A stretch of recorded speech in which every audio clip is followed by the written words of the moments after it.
used to think my marriage ended the night my wife didn't come home after her New Year's corporate party. I was wrong. That night didn't start anything. It only revealed what had already been decided. She kissed me before leaving, said it would be late, said not to wait up. Her tone was calm, almost relieved. Midnight passed, then 1 a.m., then 2. Her phone went silent. I sat in the dark living room, telling myself not to jump to conclusions, because men my age are taught to doubt themselves before doubting the truth. When she finally walked in the next morning, she didn't look guilty. She looked finished. That's when I understood something terrifying. You don't always hear the moment someone leaves you. Sometimes they leave quietly, long before the door ever closes. And the party? That was just permission. Looking back, the signs were there long before December. I just didn't want to read them. We stopped arguing, which I mistook for peace. Conversations became efficient, not intimate. Updates replaced feelings. She no longer shared her worries, stopped asking about mine. We coordinated life like coworkers who knew their roles. I told myself this was maturity, that long marriages simply quiet down. But silence isn't always calm. Sometimes it's preparation. She began dressing differently for work events. Nothing dramatic, just intentional, as if she was stepping into a version of herself that didn't need me present. When I asked how her day was, she said, "Fine," and meant closed for discussion. I thought we were stable. What we really were was paused. The party didn't create distance. It just gave her a place where I wasn't expected. And that felt easier than coming home. It happened slowly, the way you don't notice until it's everywhere. I was still there, physically, at the table, on the couch, in the bed. But my presence stopped changing anything. She listened without reacting, answered without curiosity, laughed, but never with me. I started choosing my words carefully, like someone afraid of saying the wrong thing at work. When I reached for her, she didn't pull away. She just didn't lean in. That was worse. I told myself she was tired. Work stress, end-of-year pressure. But exhaustion doesn't erase connection. Disinterest does. She began to exist in a world I wasn't part of. Office jokes I didn't understand. Names I heard too often and knew too little about. I wasn't excluded aggressively. I was phased out gently. And when someone does that, it means they're already imagining a version of life where your absence doesn't hurt. I became very good at explaining things away. I told myself long marriages don't need constant closeness. That comfort replaces passion. That routine is a sign of success. When she stopped asking where I was going, I called it trust. When she stopped sharing her plans, I called it independence. Every missing piece received a reasonable explanation. Because reason is easier than fear. I doubled down on being reliable, handled errands, paid bills, fixed problems before they became visible. I thought usefulness would bring me back into focus. It didn't. The more dependable I became, the less necessary I felt. I was maintaining a structure she had already moved out of emotionally. And that's the quiet danger of self-deception. It doesn't scream. It whispers until the truth feels rude. I started doing more, hoping it would bring us back together. More planning, more listening, more patience than I knew I had. I adjusted my schedule around hers, waited up later, asked fewer questions, the kind that make people uncomfortable. I thought reducing friction would restore warmth. Instead, it erased contrast. She accepted my effort the way you accept good service, with appreciation, not affection.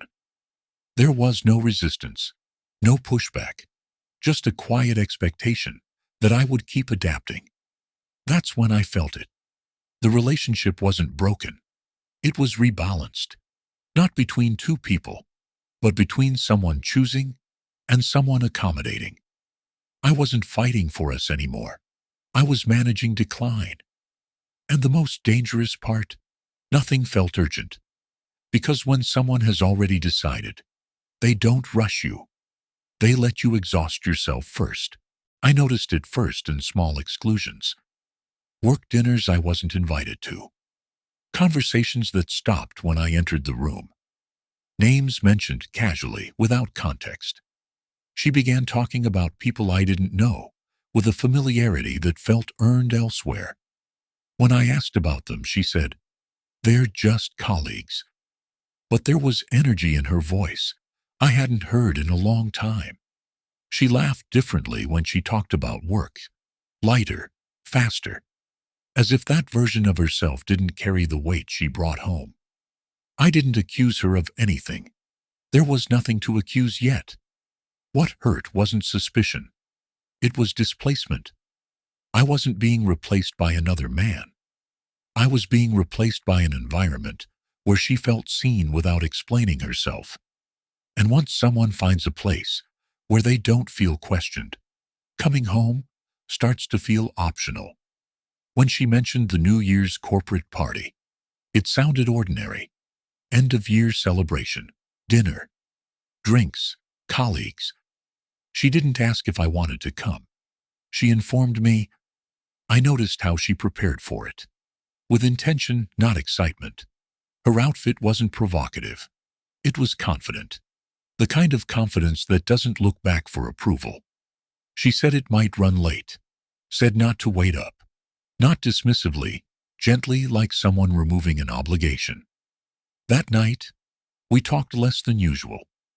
No tension, no arguments, just efficiency. Looking back, that was the warning. When a big event comes and nothing feels emotional, it's because the emotions have already been processed by someone else.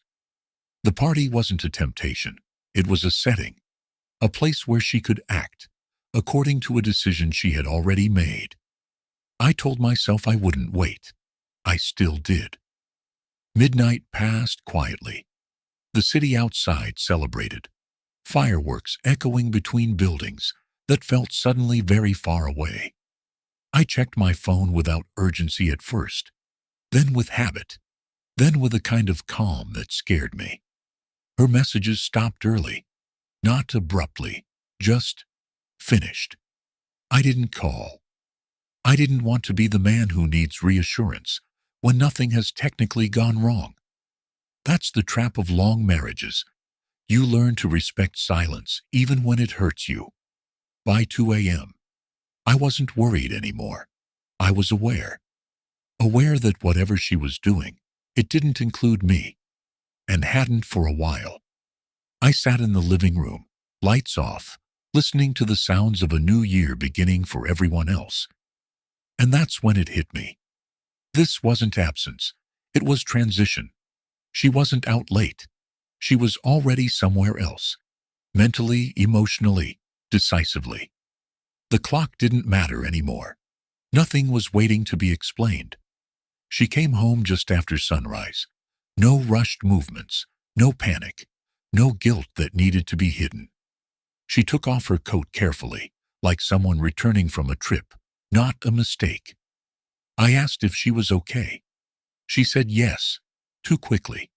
There was no story prepared in detail, just enough information to close the subject. It went late. We talked. I stayed over. Stayed over where wasn't clarified. And it didn't need to be. What struck me wasn't what she said. It was what she didn't ask. She didn't ask if I was worried. Didn't ask how I felt. Didn't check whether the night had affected me at all. Because in her mind, that night wasn't something that happened to us. It happened after us had already ended. I realized then that explanations are only offered when someone still believes they owe you clarity. She didn't, and that hurt more than any confession could have. I didn't confront her that morning, not because I was weak, but because clarity arrived before rage.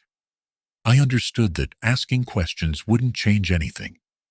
Answers are only useful when the future is still undecided. She moved through the apartment like a guest finishing a stay. Quiet, polite, detached. There was no argument to win, no truth to extract. Whatever happened that night wasn't the point. The point was that it didn't shock her, that I knew something was wrong. She expected understanding, not forgiveness, acceptance. That's when I stopped framing the story as betrayal. You can't betray someone you've already left emotionally. The party didn't end our marriage. It simply aligned reality with a decision that had been forming for months. And once I saw that clearly, anger felt unnecessary. Because anger assumes something was stolen. Nothing was taken. It was already gone. We didn't talk much after that. There was nothing left to negotiate. She didn't apologize. I didn't demand explanations. We moved through the same space, with different timelines in mind. She was already ahead of me. Not emotionally, but logistically. I noticed how quickly she adjusted, how naturally she began living, as if nothing had collapsed. That's when I understood something uncomfortable. She had already grieved this marriage, while still inside it. What I was experiencing now, the shock, the loss, the confusion, was simply delayed reality. I stopped asking myself why. Because why assumes there was a turning point. There wasn't. There was only a slow disengagement that felt invisible until it was complete. And once you see that, you stop chasing closure. You accept that some endings don't arrive loudly. They arrive quietly and leave you alone with the truth that the moment you noticed the absence was never the moment it began. The strangest part was how calm everything became. No late-night arguments, no tears meant to change outcomes, just logistics and quiet decisions. We talked about practical things. Who would keep what needed to be signed, when one of us would move out. It felt less like a breakup and more like dismantling a shared project. I caught myself waiting for a reaction from her, a crack in the composure, some sign that this mattered the way it mattered to me. It never came. That's when I stopped performing pain for an audience of one. I realized something important. Closure doesn't come from conversations. It comes from alignment. And the truth was already aligned. She was done. And I was finally catching up. I didn't need her to admit anything. I needed to stop pretending this could still be fixed. Detachment isn't cold. It's honest. And honesty, even when it hurts, is lighter than hope that has nowhere left to go. The apartment felt different once we stopped pretending. Same walls, same furniture. But none of it belonged to us anymore. I noticed how much of my routine had been built around her presence. Meals timed to conversations that no longer happened. Silences that used to be shared. Now, just empty. She began packing slowly. Not emotionally. Efficiently. Each box felt like a confirmation. Not a threat. What surprised me most wasn't the pain. It was the absence of confusion. I wasn't asking myself what went wrong anymore. I was noticing what had been missing for a long time. I slept better than I expected. Not because I felt good, but because my mind had stopped negotiating with reality. Grief didn't arrive all at once. It came in quiet realizations, like understanding that loneliness hurts less than living next to someone who has already left you in their head. And that understanding changed everything. I started replaying memories, not to torture myself, but to understand them honestly. Moments I once labeled as busy now looked like withdrawal.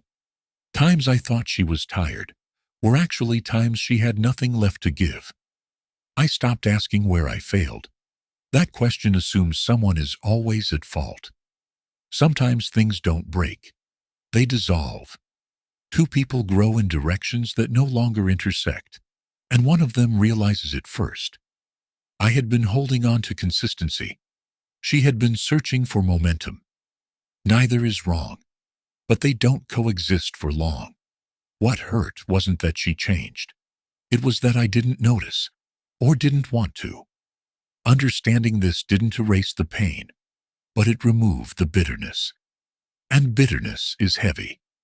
Clarity, even when late, is lighter than resentment carried forward.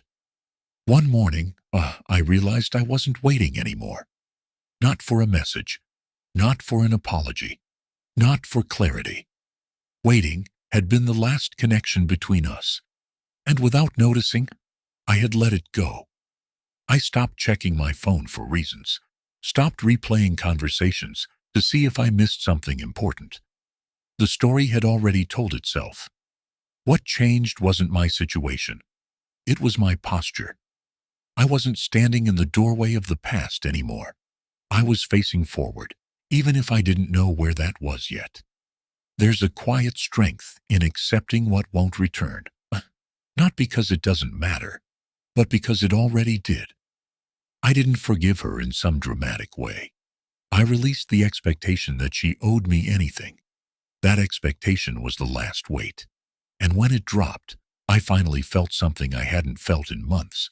Space. I didn't reinvent myself. I didn't suddenly become stronger, happier, or wiser. I just became quieter. I started doing things without explaining them to anyone. Walking longer, sleeping earlier, eating when I was hungry, not when it was convenient. Small decisions, made only for myself. For years, my identity had been built around why. Plans, compromises, adjustments. Without noticing, I had outsourced my sense of direction. Being alone didn't feel empowering at first. It felt unfinished, like a sentence cut short. But slowly I noticed something changing. My thoughts became clearer. Not kinder, clearer. I wasn't asking what she would think anymore. I was asking what I actually wanted. That question felt unfamiliar, almost irresponsible. But it was honest.